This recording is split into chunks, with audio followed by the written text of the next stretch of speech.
Prezident administrasiyasının sabiq rəhbəri. Özümü təqsirli bilmirəm. Onun haqqında 4 ay müddətinə ev dustaqlığı qətimkan tədbiri seçib.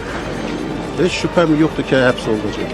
Ramiz Mehdiyev barədə 4 ay müddətinə ev dustaqlığı Rauf Mirqədirov Bakı hava limanında saxlanmışdır.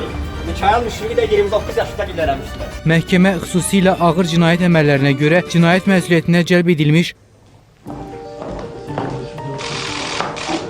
Necə olur ki, dövləti xəyanətdə ittiham olunduğu deyilən Ramiz Mehdiyev ev dustaqlığına buraxılır, amma oxşar maddələrlə təqsirləndirilənlər həbs edilir? Hamısı yalandır.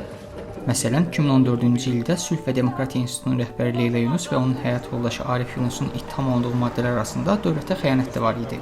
Məhkəmə onlar barəsində həbs qəti imkan tədbiri seçmişdi. Həmin vaxt onların həbsi ittihamın ağırlığı və istintaqdan yayılma ehtimalı ilə əsaslandırılmışdı. Toplum TV-yə danışan siyasi şərhçi Arif Yunus deyir ki, qanunların işləmədiyi qeyri-demokratik ölkələrdə bu cür halların baş verməyi normaldır. O, prezident administrasiyasının keçmiş rəhbəri Ramiz Mehdiyevə cinayət işi açılması ilə bağlı rəsmi məlumatın olmamasına diqqət çəkir.